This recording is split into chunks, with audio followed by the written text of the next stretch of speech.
तो hello friends, आज की वीडियो हम बात करेंगे एनईटी नेट यानी कि नेशनल एलिजिबिलिटी टेस्ट और जेआरएफ जूनियर रिसर्च फेलोशिप के बारे में। ये एग्जाम क्या होता है?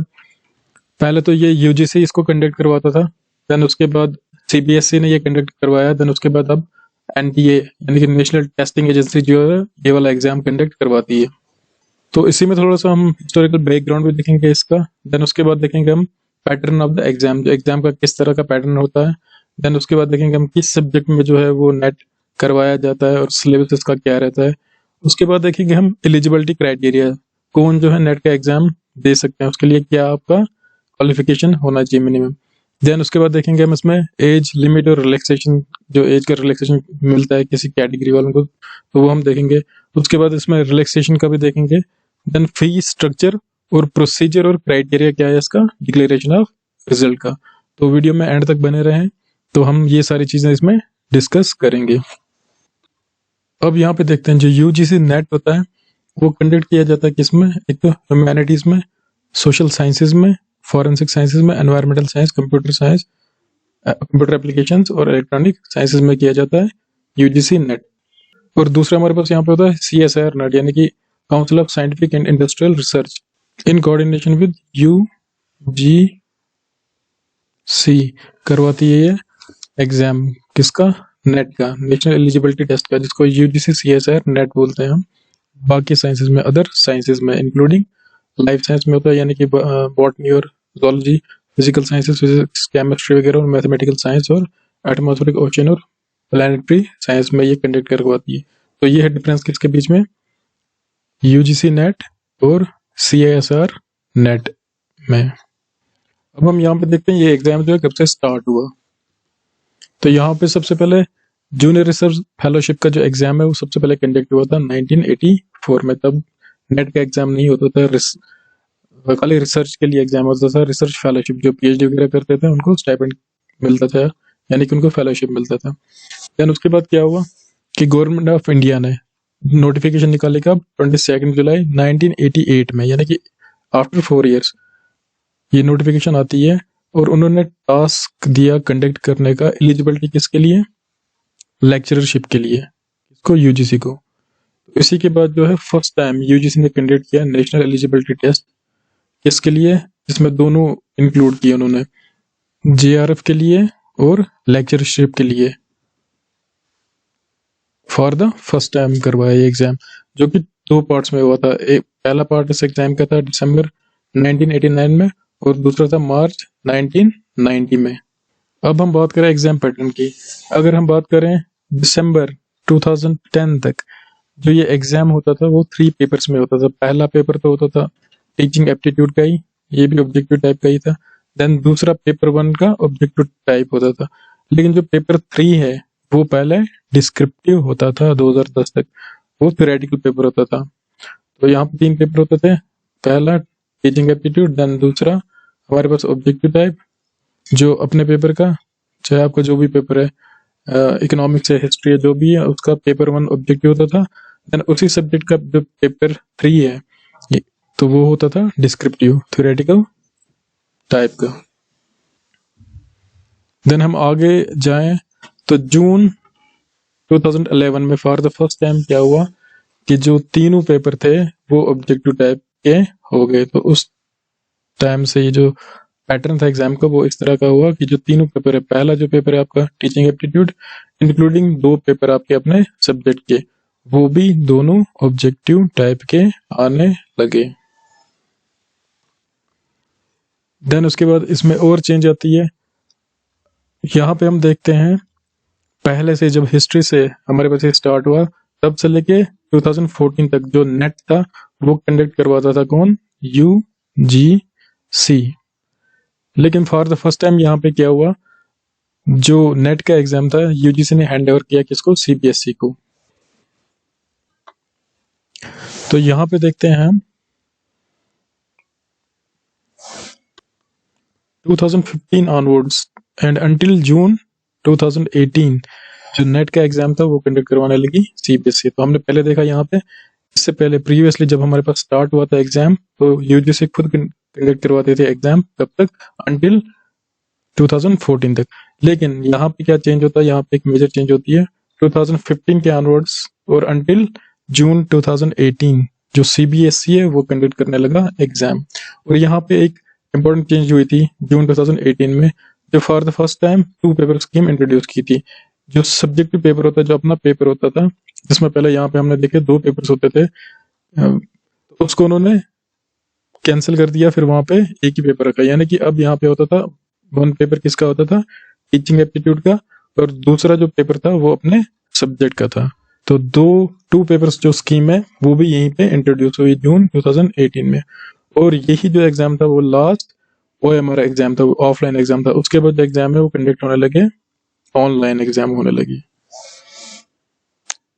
देन हम आगे देखते हैं। तो दिसंबर 2018 ऑनवर्ड्स जो था, यूजीसी नेट का जो एग्जाम है वो कंडक्ट किया किसने, एनटीए ने, नेशनल टेस्टिंग एजेंसी। अब मैक्सिमम एग्जाम यही कंडक्ट करवाती है, जैसे नीट का एग्जाम भी, जेईई का एग्जाम भी यही कंडक्ट करवाते हैं, और नेट का भी एग्जाम जो है यही करवाते हैं, चाहे वो सीएसआर नेट का हो या यूजीसी नेट का हो। दोनों एग्जाम जो है वो नेशनल टेस्टिंग एजेंसी कंडक्ट करवाती है। और जो सीबीटी है, कंप्यूटर बेस्ड टेस्ट, भी 2018 दिसंबर से ही इंट्रोड्यूस हुआ। लेकिन अभी तक इस डेट तक हमारे पास जो है जो सिलेबस चल रहा था, पहले तो जो पहला सब्जेक्ट था टीचिंग एप्टीट्यूड का, उसका सिलेबस एक ही था। लेकिन जो हमारे पास जो सब्जेक्टिव पेपर था उसका जो सिलेबस था 2 पार्ट्स में आता था, पार्ट 1 और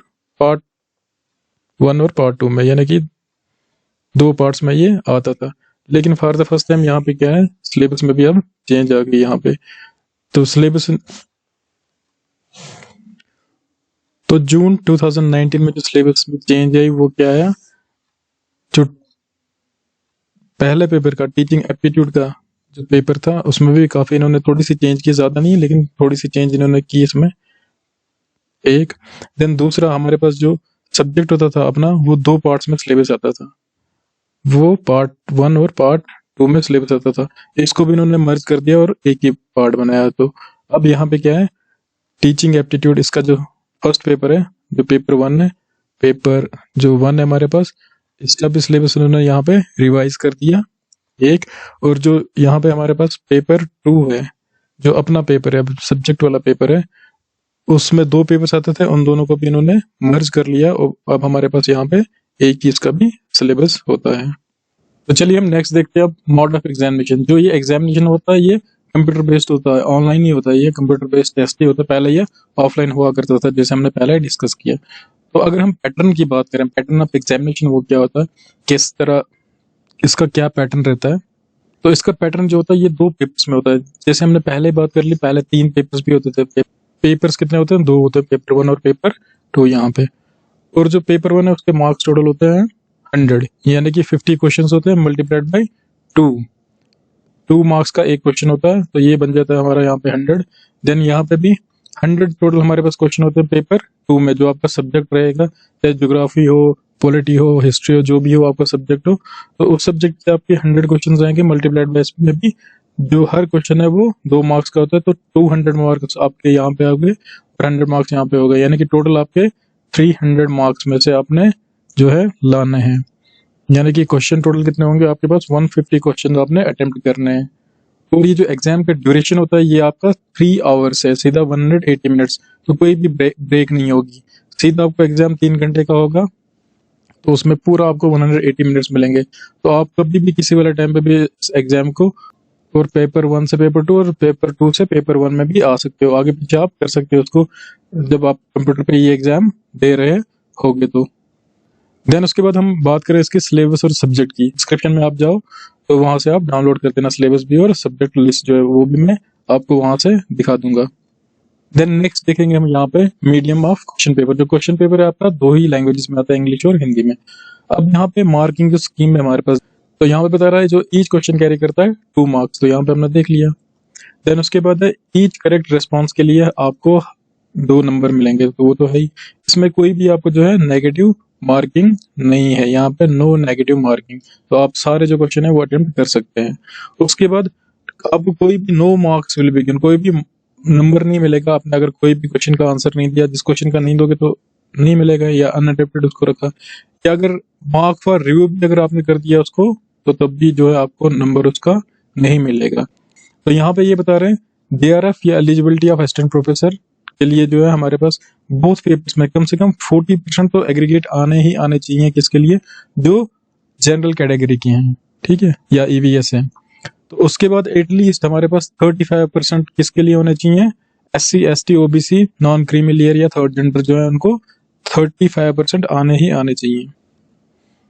अब यहाँ पे हम देखते हैं जेआरएफ और असिस्टेंट प्रोफेसर में क्या यहाँ पे फर्क होता है। जेआरएफ या खाली असिस्टेंट प्रोफेसर के लिए, या इसको खाली नेट भी बोलते हैं, खाली नेट।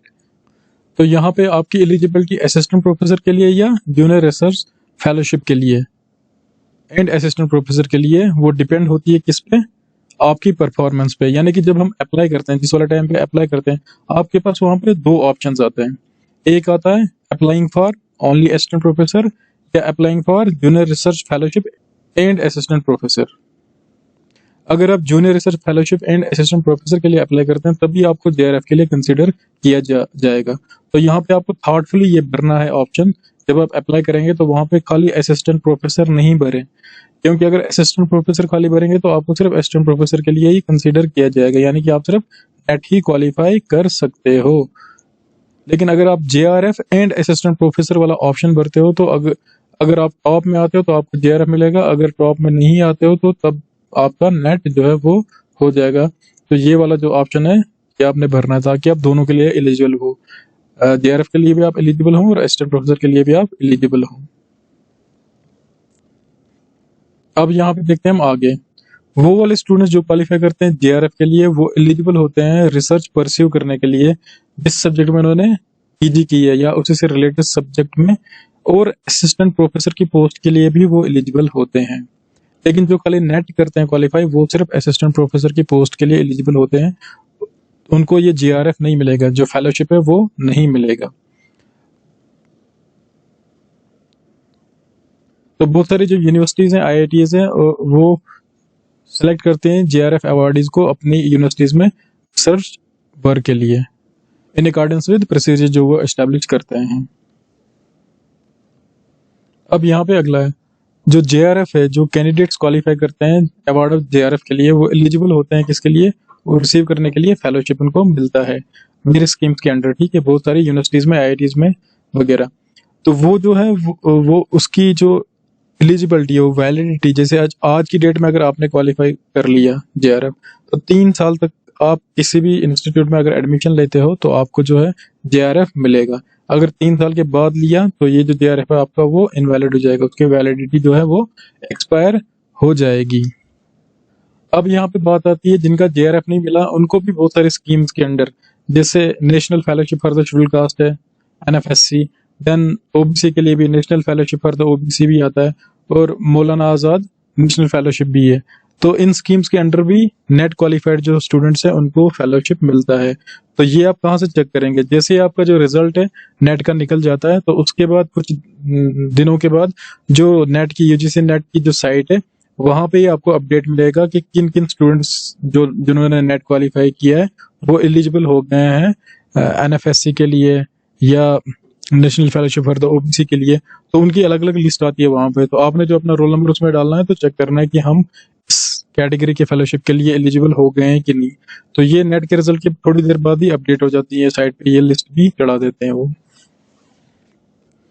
अब हम देखते हैं नेट के एग्जाम के लिए एलिजिबिलिटी क्राइटेरिया, यानी कि आपका क्वालिफिकेशन क्या होना चाहिए फिर आप नेट का एग्जाम दे सकते हैं। तो मिनिमम क्वालिफिकेशन क्या होना चाहिए, यहाँ पे अगर हम बात करें जनरल अनरिजर्व्ड या जनरल ईवीएस कैटेगरी की कैंडिडेट्स की, तो एटलीस्ट 55% आपके मार्क्स होने चाहिए किसमें, अपनी मास्टर्स डिग्री जो पीजी आपने की है उसमें आपके मार्क्स कितने होने चाहिए, कम से कम 55 होने चाहिए, फिर जाके आप जो है नेट का एग्जाम दे सकते हैं।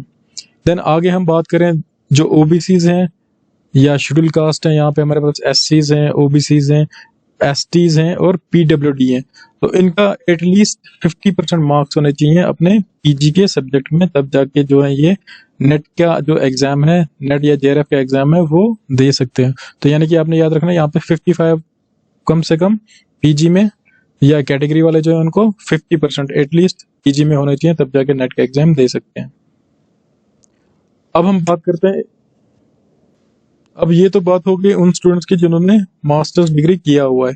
अभी जो मास्टर्स डिग्री कर ही रहे हैं तो वो क्या, उनके केस में क्या होता है, जो स्टूडेंट्स मास्टर डिग्री अभी कर ही रहे हैं, क्वालिफाई कर रहे हैं या फाइनल एग्जाम्स में है, या उनका रिजल्ट स्टिल अवेटेड है या फाइनल एग्जाम्स में है, तो या किसी भी वजह से उनका एग्जामिनेशन जो डिले हुआ है, तो वो कैंडिडेट्स भी जो है नेट के लिए अपने पीजी के सब्जेक्ट में भर सकते हैं। तो लेकिन कंडीशन यहाँ पे क्या है, जैसे आज आपका रिजल्ट आ गया नेट का, तो 2 इयर्स के अंदर जो है आपकी जो मास्टर्स डिग्री का रिजल्ट है वो भी आना चाहिए। अगर 2 इयर्स के अंदर जो आपकी मास्टर्स डिग्री का रिजल्ट नहीं आया तो जो आपका नेट एग्जाम दिया हुआ है, जो पास हुआ है, वो कैंसिल हो जाएगा। लेकिन यहाँ पे एक रिलैक्सेशन है, वो वाले जो पीएचडी होल्डर्स हैं और जिन्होंने अपने मास्टर्स डिग्री का एग्जाम कब 1991 से पहले किया है, उनको 5% का रिलैक्सेशन मिलता है। यानी कि अगर वो ओपन कैटेगरी के हैं तो उनको 50% ही मार्क्स चाहिए इस एग्जाम को देने के लिए। अगर कैटेगरी वाले हैं तो उनको जहाँ पे 50% होना चाहिए था वहां पे उनको 5 और रिलैक्सेशन मिलती है। यानी कि अगर उनके 45% भी मार्क्स होंगे तो वो एलिजिबल हैं इस एग्जाम को देने के लिए। अब यहाँ पे एक और चीज है, कैंडिडेट्स को एडवाइस किया जाता है कि वो अपीयर करें अपने पोस्ट ग्रेजुएशन सब्जेक्ट में, जिसमें उन्होंने पीजी की है उसी सब्जेक्ट में वो अपीयर हो। लेकिन यहाँ पे एक चीज और है, अगर उनका जो सब्जेक्ट है उस लिस्ट में कवर नहीं होता है तो वो अपने रिलेटेड सब्जेक्ट में आ सकते हैं। जैसे यहाँ पे हमारे पास है जो एमएससी आईटी है, ये वाला सब्जेक्ट नेट में नहीं होता है, तो उसके जो कैंडिडेट्स है वो अपीयर कर सकते हैं किसमें, कंप्यूटर एप्लीकेशंस के एग्जाम में। अब यहाँ पे हमारे पास है एग्जेम्पशन, कि नेट का एग्जाम एग्जेम्प्ट हो सकता है कि उसकी जरूरत नहीं है। तो यहाँ पे हम देखते हैं जो नेट, सेट या स्लेट, यानी कि स्टेट लेवल एलिजिबिलिटी टेस्ट या स्टेट एलिजिबिलिटी टेस्ट या नेशनल एलिजिबिलिटी टेस्ट, वो मिनिमम एलिजिबिलिटी होती है किसके लिए, रिक्रूटमेंट के लिए, अगर आपने असिस्टेंट प्रोफेसर के लिए यूनिवर्सिटी कॉलेजेस या किसी भी इंस्टीट्यूशन में रिक्रूट होना है। देन दूसरा हमारे पास वो वाले कैंडिडेट्स जिन्होंने यूजीसी सीएसआर नेट कब किया है, 1989 से पहले अगर किया है उन्होंने, तो उनको नेट में बैठने की जरूरत नहीं है। क्यों? क्योंकि उससे पहले जो नेट का एग्जाम नहीं होता था, 1989 के बाद ही नेट का एग्जाम स्टार्ट हुआ है। तो उससे पहले जिसने जेआरएफ किया था, जो यूजीसी सीएसआर कंडक्ट करवाती थी, अगर उन्होंने जेआरएफ 1989 से पहले किया तो उनको नेट करने की जरूरत नहीं है। देन उसके बाद देखते हैं हम यहाँ पे सेट का। अगर 1 जून 2002 यानी कि 1 जून 2002 से पहले अगर आपने स्टेट एलिजिबिलिटी टेस्ट पास किया हुआ है तो तब भी आपको जो है नेट का एग्जाम देने की जरूरत नहीं है। लेकिन अगर इस डेट के बाद अपने स्टेट का एग्जाम जो है 1 जून 2002 ऑनवर्ड्स अगर आपने अपनी स्टेट का जो है स्टेट एलिजिबिलिटी टेस्ट पास किया हुआ है तो आप सिर्फ उस स्टेट में असिस्टेंट प्रोफेसर का फॉर्म भर सकते हैं। अगर आपने दूसरी स्टेट में भरना है तो उसके लिए आपको नेट देना पड़ेगा। अब हम नेक्स्ट देखते हैं यहाँ पे एज लिमिट या रिलैक्सेशन। तो यहाँ पे जेआरएफ के लिए 30 से ऊपर आपकी एज नहीं होनी चाहिए। तो ये एज कब कैलकुलेट करनी है अपनी, फर्स्ट डे ऑफ मंथ जिसमें आप एग्जाम में अपीयर हो रहे हैं। उसके बाद यहाँ पे क्या है, जो एज रिलैक्सेशन है वो 5 इयर्स की मिलती है, यानी कि 35 इयर्स तक कौन कौन कैंडिडेट्स जो हैं वो दे सकते हैं। एक तो रहे हमारे पास ओबीसी, देन दूसरा SC ST PWD, third gender, और जो हमारे पास वुमेन एप्लीकेंट्स हैं वो भी टिल द एज ऑफ 35 जो है जेआरएफ के लिए एलिजिबल हैं। तो देन नेक्स्ट देखते हैं हम असिस्टेंट प्रोफेसर। तो असिस्टेंट प्रोफेसर के लिए कोई भी अपर एज लिमिट नहीं है, वो किसी भी एज तक जो है आप असिस्टेंट प्रोफेसर का यानी कि नेट आप क्वालिफाई कर सकते हो किसी भी एज में। लेकिन जेआरएफ जो है आपका वो सिर्फ 30 की एज तक ही आपका क्वालिफाई होगा। 30 की एज तक ही आपका जो जेआरएफ है वो क्वालिफाई होगा अगर आप ओपन कैटेगरी से हैं, और 35 इयर्स तक आपका होगा अगर आप वुमेन एप्लीकेट है या एससी एसटी या कोई कैटेगरी आपके पास है, तो आप 35 एज तक जो है जेआरएफ क्वालिफाई कर सकते हो। देन अब देखते हैं हम इसमें रिजर्वेशन प्रोसीजर क्या है नेट और जेआरएफ के एग्जाम में। 15% क्या होगी हमारे पास एससी के लिए रिजर्वेशन होगी। देन 7.5 हमारे पास एसटी के लिए रिजर्वेशन है यहाँ पे। देन उसके बाद 27% किसके लिए, ओबीसी नॉन क्रीमी लेयर लेकिन होने चाहिए। उसके बाद 10% रिजर्वेशन है यहाँ पे किसके पास, ईडब्ल्यूएस जनरल में आते हैं जो इकोनॉमिकली वीकर सेक्शंस। उसके बाद हमारे पास 4% यहाँ पे पीडब्ल्यूडी यानी कि पर्सन विद डिसेबिलिटी। देन उसके बाद हमारे पास कश्मीरी माइग्रेंट्स के लिए रिजर्वेशन। तो ये सब्जेक्ट होगी, अगर जो मिनिस्ट्री ऑफ एजुकेशन है वो उसको नोटिफाई करेगी कि कितना रिजर्वेशन मिलना है, तो उतना उनको मिलेगा। देन आगे देखते हैं हम यहाँ पे फी जो है यूजीसी नेट की कितनी है। तो यहाँ पे हमारे पास जनरल कैटेगरी के लिए 1000 रुपये फी होती है ऑनलाइन जो आपने पे करनी है। Then general economically weaker section OBC के लिए हमारे पास यहाँ पे 500 रुपीज है, और SC ST और PWD पर्सन विद डिसेबिलिटी या थर्ड जेंडर जो है उनको 250 रुपीज जो है वो पे करने ऑनलाइन नेट या JRF के एग्जाम के लिए। अब देखते हैं हम यहाँ पे प्रोसीजर और क्राइटेरिया डिक्लेरेशन ऑफ रिजल्ट। जो रिजल्ट है वो कैसे डिटरमाइन किया जाता है। सबसे पहले यहाँ पे स्टेप 1 होता है, जो कैंडिडेट्स होते हैं, number of candidate to be qualified. किसके लिए? असिस्टेंट प्रोफेसर के लिए। हम देखते हैं यहाँ पे क्या होता है, 6% ऑफ द कैंडिडेट्स जो अपीयर होते हैं बोथ द पेपर्स में।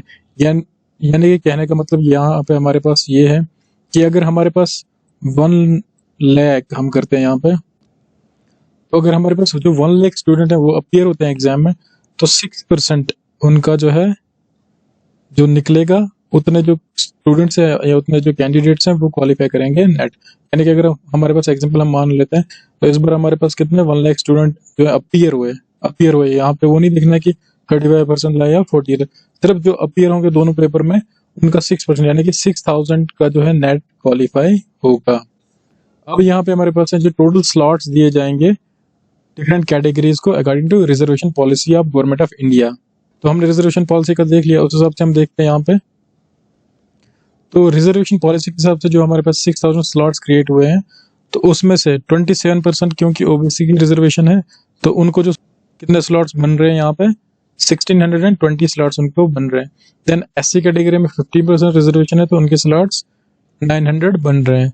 देन 7.5 है हमारे पास ST के लिए रिजर्वेशन, तो उनके लिए 450 स्लॉट्स बन रहे हैं इस रिजर्वेशन पॉलिसी से। और हमारे पास EWS इकोनॉमिकली जो वीकर सेक्शन है उनकी रिजर्वेशन है 10%, तो उनके लिए 600 जो स्लॉट्स हैं हमारे पास यहाँ पे बन रहे हैं। अब यहाँ पे हमारे पास कम से कम क्या होना चाहिए, बोथ द पेपर्स में, दोनों पेपर मिला के जो है 40% मार्क्स आना चाहिए जनरल कैटेगरी के, और 35% एग्रीगेट मार्क्स आना चाहिए SC ST OBC या बाकी जो PWD और थर्ड जेंडर हैं। तब जाके इनका जो पेपर है वो इवेलुएट होगा आगे नेट के लिए या JRF के लिए। तो 40% होने चाहिए हमारे पास जनरल कैटेगरी के, और 35% होना चाहिए बाकी कैटेगरी के, तब जाके इनके पेपर जो है एग्जाम जो पेपर्स हैं वो इवेलुएट होंगे आगे नेट या JRF के लिए। अब आता है हमारे पास स्टेप 4। तो स्टेप 4 ये है, नंबर ऑफ कैंडिडेट्स जो डिक्लेयर हो जाएंगे क्वालिफाइड किसी सब्जेक्ट के लिए, उनकी जो मेथडोलॉजी है निकालने की वो किस तरह से है वो हम देखते हैं आगे। तो हम एग्जांपल के तौर पे यहाँ पे देखते हैं, जो number of candidates to be declared qualified for the eligibility of assistant professor in the subject political science. हमने देखते हैं पॉलिटिकल साइंस में SC कैटेगरी में हमारे पास कितने जो स्टूडेंट्स हैं वो क्वालिफाई हो रहे हैं। ठीक है, SC कैटेगरी में हम देख रहे हैं सब्जेक्ट पॉलिटिकल साइंस में कितने, हमें पता नहीं है, हम देख रहे हैं वो क्वेश्चन मार्क हम कर रहे हैं। तो वो किसके बराबर आता है हमारे पास यहाँ पे, number of candidates belonging to SC category, वो वाले कैंडिडेट जो SC कैटेगरी को बिलोंग करते हैं और उन्होंने एटलीस्ट 35% जो मार्क्स हैं वो एग्रीगेट किए हैं बोथ द पेपर्स में। ठीक है, SC कैटेगरी के पॉलिटिकल साइंस सब्जेक्ट में, तो उनको हमने मल्टीप्लाई करना होता है किसके साथ, टोटल जो स्लॉट्स हमने स्टेप 2 में देखे थे। तो यहाँ पे हमने टोटल जो स्लॉट्स देखे थे SC कैटेगरी के वो कितने आए थे 900। क्यों? क्योंकि हमारे पास जो टोटल स्टूडेंट्स जो बैठे थे एग्जाम देने, मानते हैं हम पॉलिटिकल साइंस में, वो 1 लाख थे, और उसका जो 6% है वो कितना आता है 6000, यानी कि 6000 को जो है नेट मिलेगा। अब इसमें रिजर्वेशन पॉलिसी के हिसाब से जो हमारे पास 15% रिजर्वेशन पॉलिसी है SC कैटेगरी की, तो 6000 का अगर हम 15% निकालें तो वो हमारे पास 900 बनता है। तो 900 जो स्लॉट है वो किसके लिए आ रहे हैं हमारे पास SC कैटेगरी के। तो जो हमारे पास स्टेप 2 में स्लॉट बन रहे हैं वो 900 बन रहे हैं हमारे पास। तो उसको डिवाइड करना होता है किसके साथ, तो डिवाइड करना होता है उसको किसके साथ, total number of the candidates belonging to SC category overall subjects में। ठीक है, जिन्होंने एटलीस्ट 35% एग्रीगेट मार्क्स लिए हैं दोनों सब्जेक्ट्स में टेकन टुगेदर। तो अब हम देखते हैं यहाँ पे SC कैटेगरी में पॉलिटिकल साइंस में कितने जो बच्चे हमारे पास जिनका नेट हो रहा है। तो हम यहाँ पे मानते हैं हमारे पास यहाँ पे जो total number of SC category के जो स्टूडेंट्स हैं वो कितने थे, वो थे 30,000 मान लो, और उनमें से सिर्फ 20,000 ने 30% जो है वो एग्रीगेट किए दोनों पेपर्स में पॉलिटिकल साइंस में। तो वो मानते हैं हम 30,000 में से जो है वो 20,000 जो हमारे पास स्टूडेंट हैं उन्होंने एग्रीगेट लाए हैं एटलीस्ट 35%।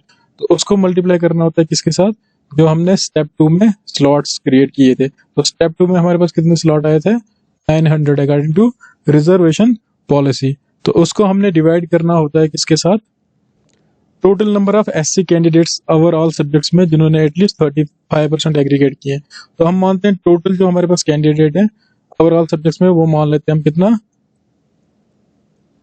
तो उसको हम 60,000 मान लेते हैं।